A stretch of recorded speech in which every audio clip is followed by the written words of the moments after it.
Hey BC, I want to rush through Lagrange Airbound. I'm sure this will get maybe 3 views, which will make me very very happy. So for before we start, I want to say that this is probably only going to be on a free response if it's in there at all, and they will explicitly, or at least they have explicitly called out, that we're going to using Lagrange Airbound, blah blah blah blah blah. Like you'll know that you have to use it there. Alternating series Airbound, which we talked about, right? That the alternating series approximation is at least as good as the next term. That you might not necessarily have called out as explicitly as the Lagrange Airbound. Okay, so let's suppose that we have some function that can be expressed as this infinite sum, this power series, right? Where we have the nth derivative of c over the n factorial, and then we have this x minus c to the n, right? It should be very familiar. And let's suppose that right here I have my polynomial with degree 2, and I'm just going to use this notation right here. Let's suppose that this is my polynomial with degree 2, and I want to know how accurate that is, right? Really, how accurate is it compared to f, right? So f of c, this actual function with this infinite series, has some value, but how accurate is f of c when it's approximated with just 3 terms? And we're going to say, like, these things are equal if we add in some remainder here, right? Because this really has a whole bunch of, dot, dot, dot, dot, dot. There's a whole bunch of terms over there. We want to know how accurate f of c, the 3 terms here, the degree 2 polynomial, is as an approximation for f.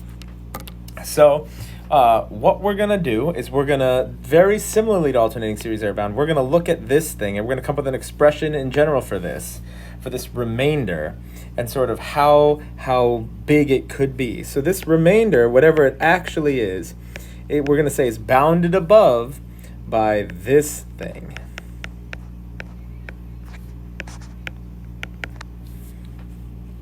Okay, and let's see this. This looks like the next term, except we've subbed in m instead of this triple prime of c, right? And so what is m, right?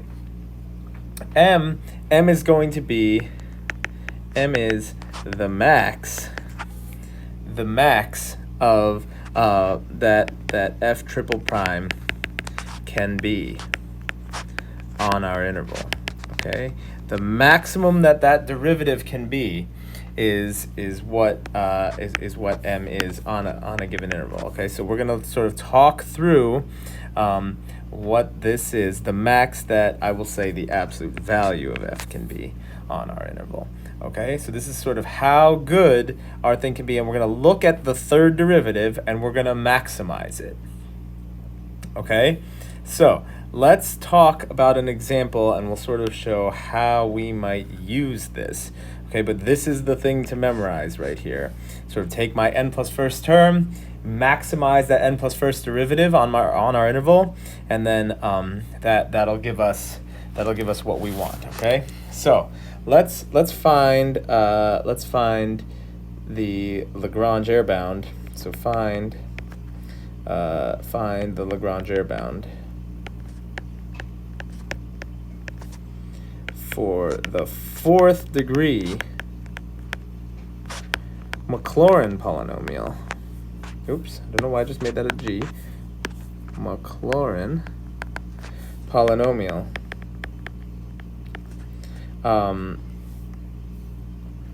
Used to approximate cosine of pi over 4. Okay, so we're going to look at cosine. We're going to look at the Maclaurin polynomial for cosine.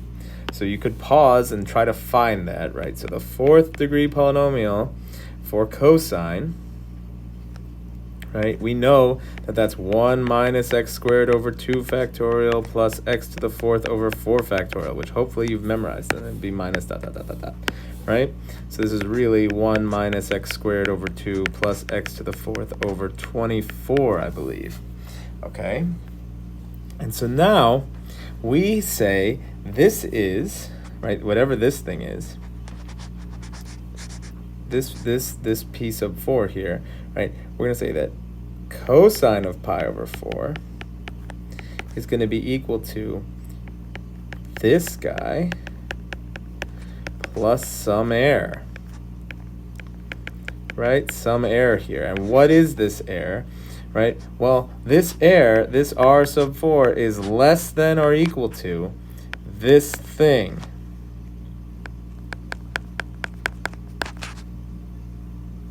What do I mean? To the 5th over 5 factorial, right? This is the next term with that m in there, and we need to think about sort of how close this could possibly be.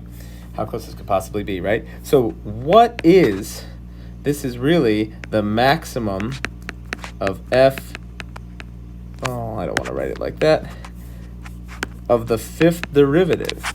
So what is the 5th derivative of cosine, right? Well, if f is cosine, f prime is negative sine, and f double prime is negative cosine, and f triple prime is positive sine, and f fourth prime, quadruple prime, is cosine again. So f, the 5th prime, quintuple prime, I guess, is negative sine. And our goal is to say, what is the maximum that negative sine can be? And, you know, we can establish an upper bound if we want. We could look at what the maximum negative sine is between 0 and pi over 4. Those are all fine, right? So m, right, is the absolute value of the max of negative sine, or is the absolute value, is, I should say, the maximum absolute value of negative sine on 0 to pi over 4. Okay? And if we think about negative sine, right, that is climbing, and that is maximum at pi over 4, right? So this is max at pi over 4 on this interval, and when it's root 2 over 2, right? When it's root 2 over 2. So we could say that this approximation, 1 minus x squared over 2 plus x to the 4th over 24, is at least as good as, right? Is at least as good as, or is within, we should just say, is within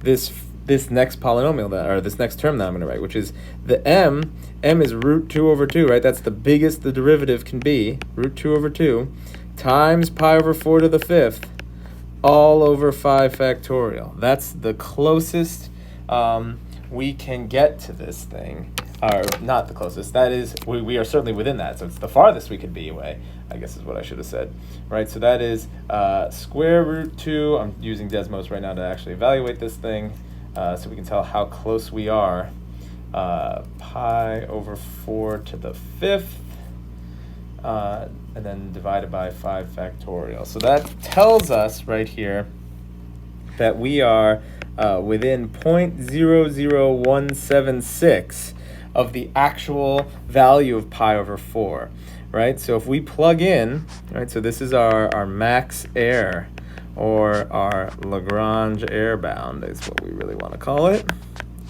right? So this tells us that 1 minus pi over 4 squared over 2 plus pi over 4 to the 4th over 24, that thing, that expression is, you know, we are within 0.00176 of the actual answer. And I know that seems kind of too good to be true, I guess, is what I'm saying. Pi, I'm going to evaluate this thing so we can see exactly where we are. And then I want to add, what, pi over 4. I know this is great screencasting right now that I'm typing things into Desmos. So I'll tell you that this expression right here is 0.707429, okay? And of course,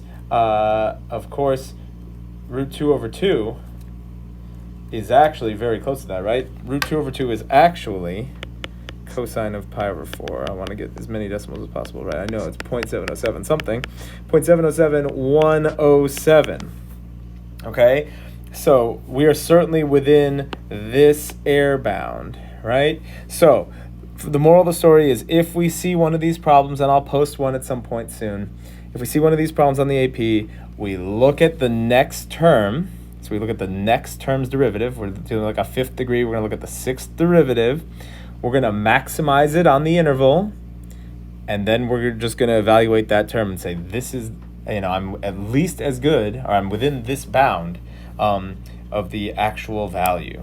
Okay, I hope that was somewhat clear. If not, Khan Academy.